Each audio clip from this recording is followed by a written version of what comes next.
예수 재판 두 번째 시간입니다. 예수님은 대제사장의 집에서 신문을 받으시고 다시 빌라도의 관정으로 끌려가셨죠. 예수님을 고발한 유대 지도자들은 이 정결법 때문에 재판장에 들어가지 않았습니다. 그래서 빌라도가 안에 있는 예수를 신문하고 또 밖에 나가서는 유대인들의 고발을 듣고 안으로 밖으로 왔다 갔다 하고 있는 것이에요. 빌라도의 1차 판단은 예수에게서 아무 죄도 찾지 못하였노라 였습니다. 그냥 너네 6월절인데 사면해 주자 제안했지만 이 무리들은 이 사람이 아니라 바라바를 풀어달라 이 역으로 제안까지 했습니다. 여기까지가 지난주에 보신 이 예수 재판 전반부이고요. 오늘은 재판 후반부와 판결까지 보실 텐데 빌라도는 아직 왔다 갔다 하고 있습니다. 오늘 본문은 이에 빌라도가 예수를 데려다가 채찍질하더라 라고 시작을 합니다. 방금 빌라도 본인 입으로 무리들에게 아무 죄가 없다라고 선언하지 않았습니까? 그런데 왜 무고한 자를 채찍질합니까? 이것은 빌라도의 타협이자 굉장히 정치적인 메시지예요.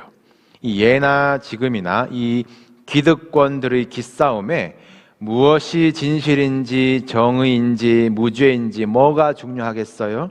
철저하게 자기의 정치적인 득실을 계산하고 있는 것입니다.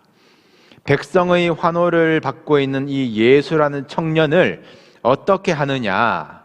지금 빌라도와 유대인 지도자 그룹의 계산법이 달라요. 유대인 지도자들은 이 예수가 적어도 종교개혁가 아니면 선지자인 이 눈에 까신 상황이고 이 설마 진짜 하나님의 아들 그리스도라면 큰일 나는 것입니다. 이들은 예수를 죽여야 하는데 반드시 로마의 손을 빌어서 반드시 십자가에 못 박아서 죽여야 해요.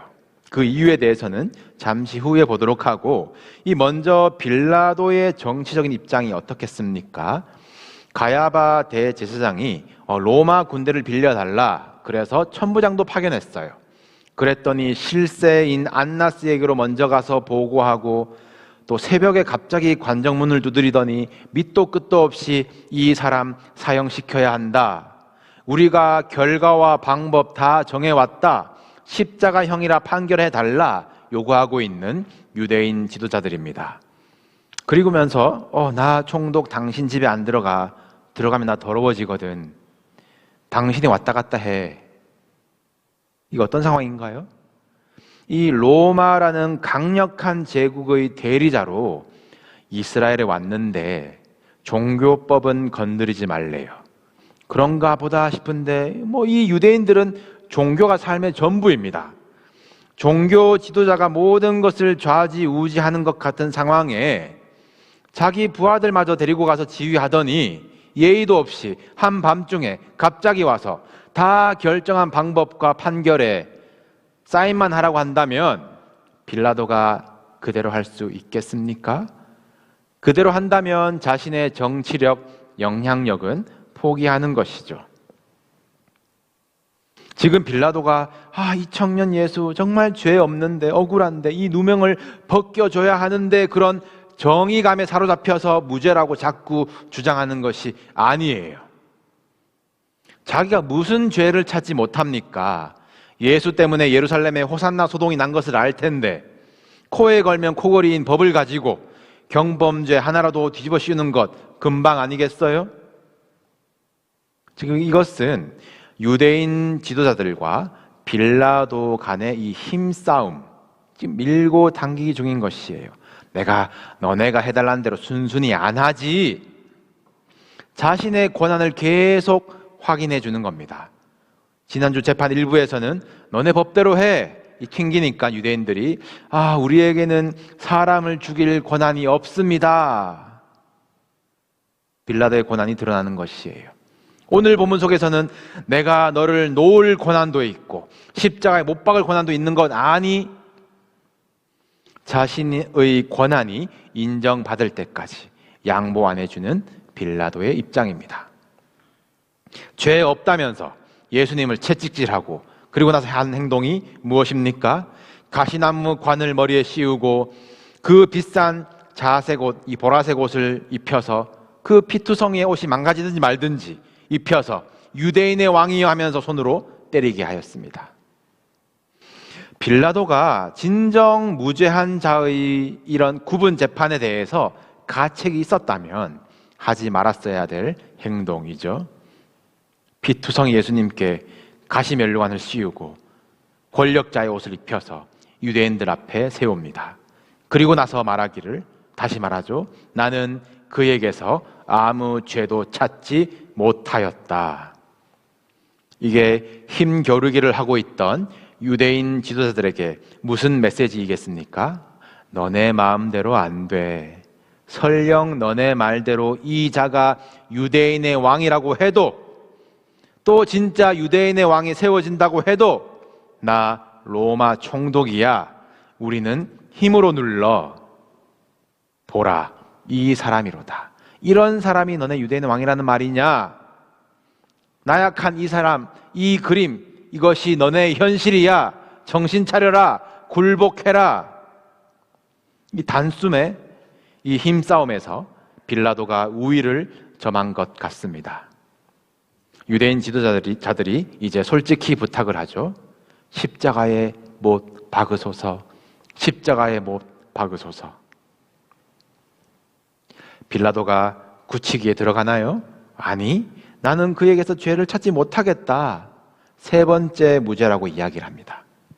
정 원한다면 너네가 데려가서 너네 법대로 하라. 유대인들이 대답합니다. 맞아요. 종교법대로 하면 그는 당연히 죽을 것입니다. 왜냐하면 그가 하나님의 아들이라고 신성모독을 하기 때문입니다. 이 말에 빌라도가 두려워했대요. 왜일까요? 하나님의 아들을 내가 건드렸나? 어떡하지? 그런 두려움일까요? 그런 해석도 있지만 제가 보기에는 빌라도가 무슨 하나님에 대한 신앙이 있어서 그걸 무서워하겠습니까? 무슨 피지배 나라 이스라엘의 신이 두렵겠어요.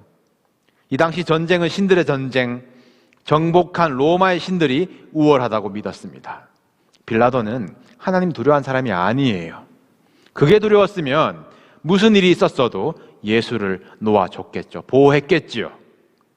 빌라도가 지금 두려운 것은 자신의 입지에 대한 두려움. 내가 지금 상대하는 유대인 지도자들만 다룰 게 아니구나. 이 사람을 하나님의 아들이라고 믿고 있는 민심을 이제 어떡하나? 그를 하나님의 아들로 믿고 있는 백성들이 있다라는 것인데 이 종교에 목숨 거는 유대인들이 이제 아침에 난리가 나겠네.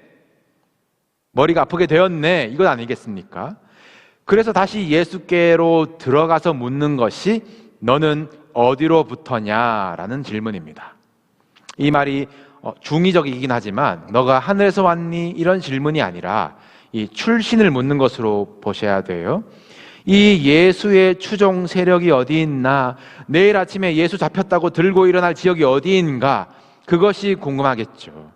누가복음에는 이 질문으로 예수가 갈릴리 출신이구나라는 것을 알고 갈릴리 담당 헤롯에게로 이제 예수님을 보내버리는 장면도 있습니다.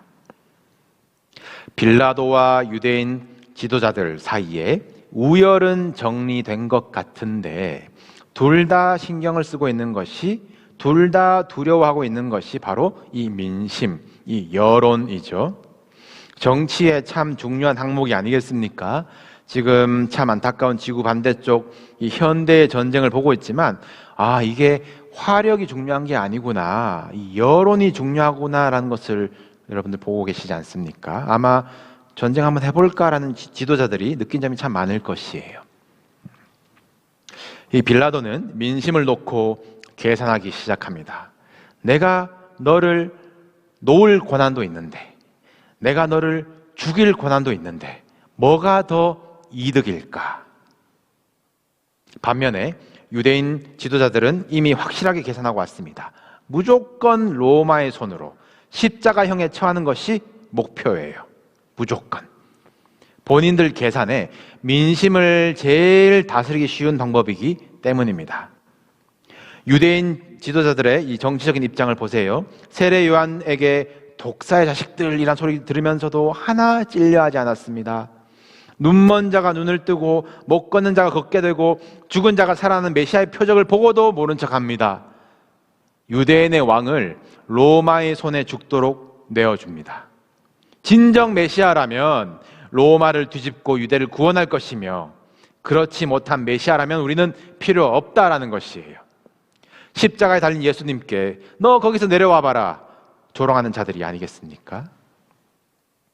사람들에게 떡 주시고 병 고쳐 주시고 환호 받으시던 예수를 죽였다라는 이 책임, 백성들의 이 원망은 나무 십자가에 달아 죽이는 것으로 해결하려고 했어요.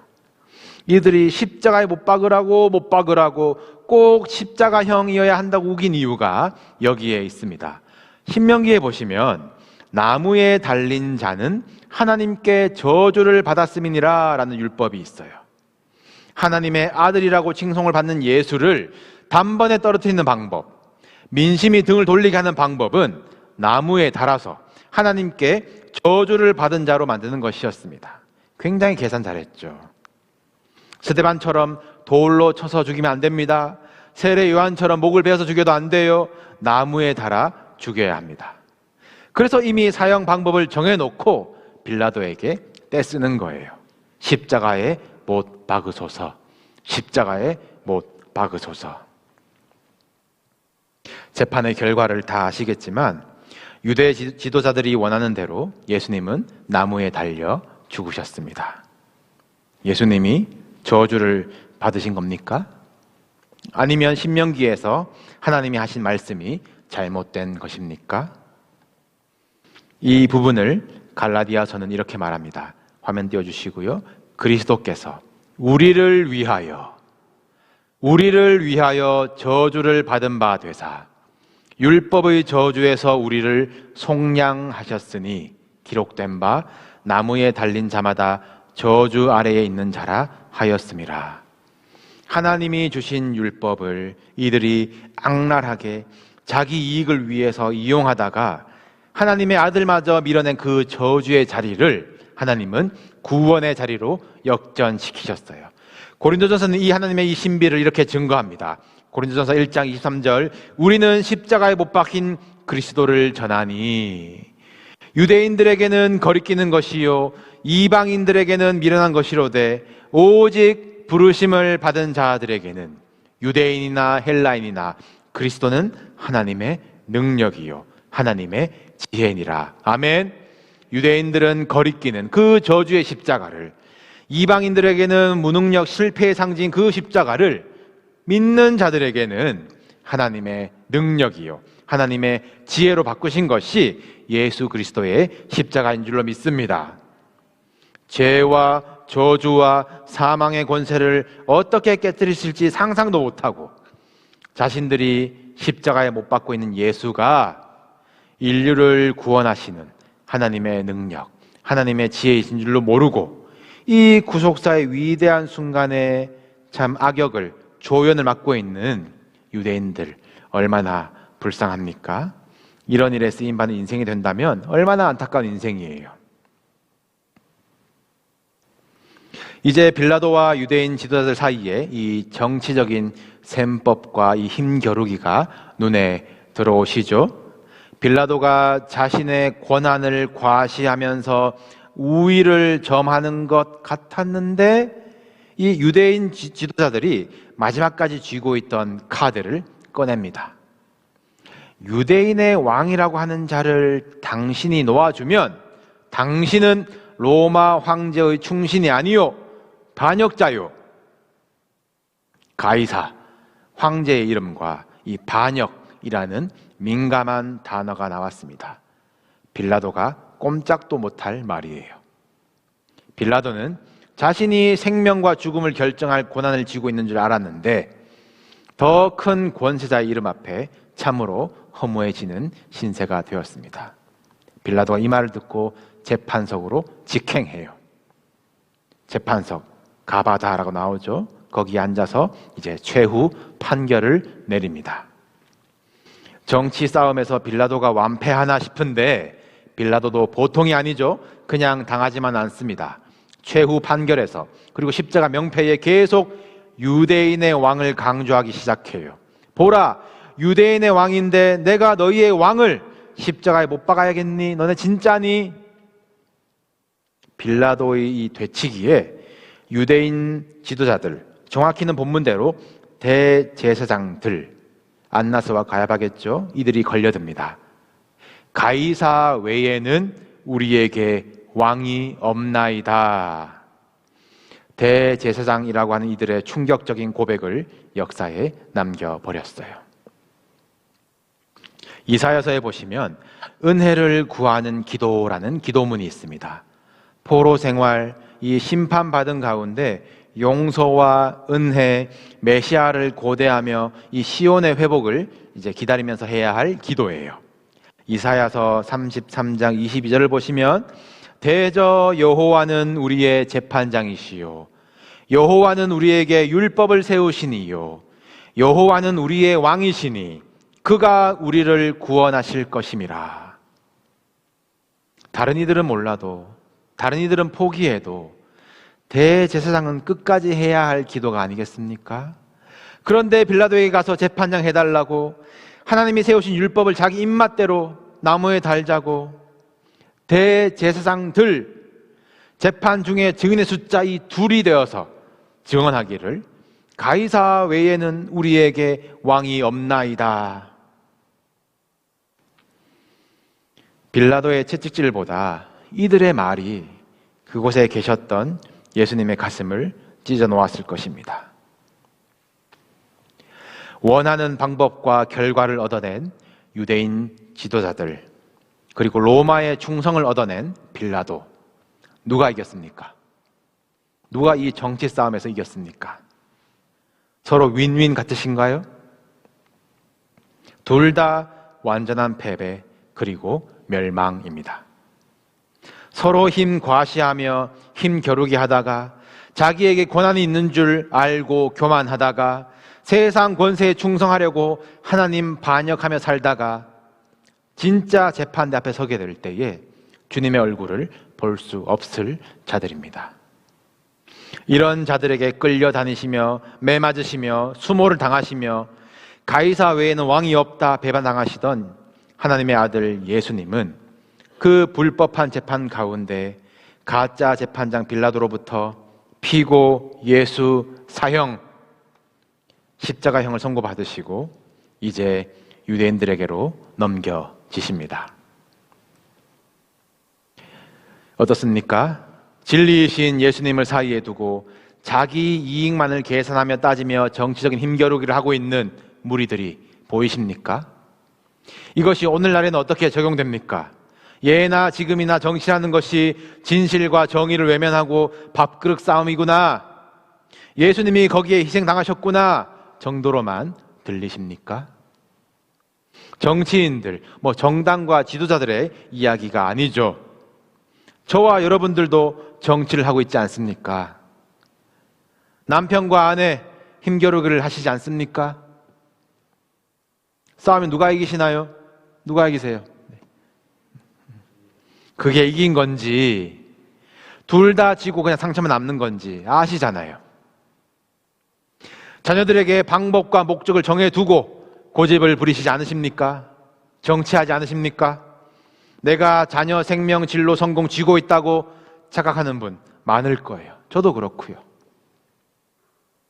세상에서, 조직에서, 교회에서 내 권한이 뭔가 이 과시하고 싶은 욕구가 늘 꿈틀거리시지 않으십니까?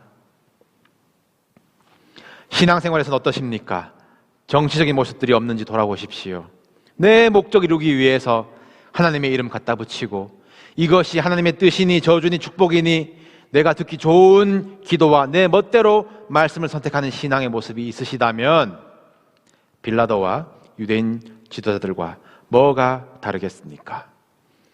내 섬김과 경건과 정결하기 위한 노력이 그냥 나만의 유월절 잔치를 위한 것은 아닌지, 나의 정치적인 입지와 체면을 위한 그 동기는 아닌지, 말로는 주님이 왕이라고 하면서 가시면류관과 피투성이 자색옷을 주님께 또 입히고 있는 것은 아닌지, 믿고 안 믿고 순종하고 안 하고가 내 결정, 내 고난인 것은 아닌지, 결정적인 순간에는 세상 권세에 충성을 맹세하면서 가이사 외에는 우리에게 왕이 없나이다, 하루에도 몇 번씩 우리의 왕 예수님을 넘겨주시고 계신 것은 아닌지 점검하는 사순절이 되시기를 바랍니다. 정치라는 것이 뻔한 결과가 보이더라도 득표율 5%, 10% 받으면서 왜 하는지 모르겠지만 이 정치라는 것이 명분 싸움 아니겠어요? 자신이 얼마나 애썼는지를 어필하는 것, 명분이라는 자신의 동기로 그 포장한 행동들 아니겠습니까? 오늘 본문에 보시면 빌라도도 예수를 놓으려고 힘썼다라고 나와 있는데 그거 안 중요해요. 결국 십자가에 내어주는 선택 빌라도가 했지 않습니까? 유대인 지도자들은 명분, 그 이유 때문에, 그 동기 때문에 가이사를 왕으로 선택하는 죄를 범하지 않습니까? 여러분, 믿음은 애쓰는 것이 아닙니다. 믿는다, 안 믿는다, 지금 선택하는 것이에요. 사랑에는 이유와 동기와 명분이 없어요. 계산하지 않습니다. 그냥 사랑하는 것입니다.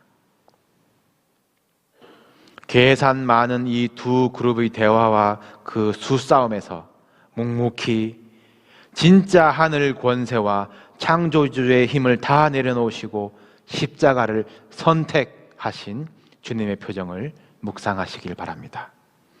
하나님의 뜻을 알기 때문에 사랑할 이유가 없는 자들을 사랑하시고 위해서 목숨을 바치시는 것입니다. 저들을 용서하여 주시옵소서. 자기들이 하는 일을 알지 못합니다. 불쌍히 여김 받을 사람이 뒤집어지는 것이에요. 우리 주님 만나는 날, 세상에서 한 달란트 땅에 묻어두고 얼마나 애쓰면서 마음 졸이면서 지켜왔는지, 아니면 반대로 5달란트 장사하여서 내가 얼마나 남기려고 애썼는지, 그 수고는 전혀 중요하지 않습니다. 아무 소용없어요. 너가 주인이 기뻐하시는 것을 선택하였느냐, 다 잃더라도 내가 나아가서 주인이 주신 것을 위해서 일하겠다, 선택했냐 안 했냐로 칭찬받는 종과 버림받을 종이 구별됩니다. 여러분, 무엇을 애쓰며 사십니까? 무슨 선택을 하면서 사십니까? 예수님은 여러분을 위해서 죽으리라, 다시 살리리라, 영원히 함께 하리라 선택하셨습니다. 우리는 어떤 선택으로 응답할 수 있을까요? 여러분의 삶에 회심과 또 회개와 변화와 돌파가 있으시기를 주님의 이름으로 축복합니다.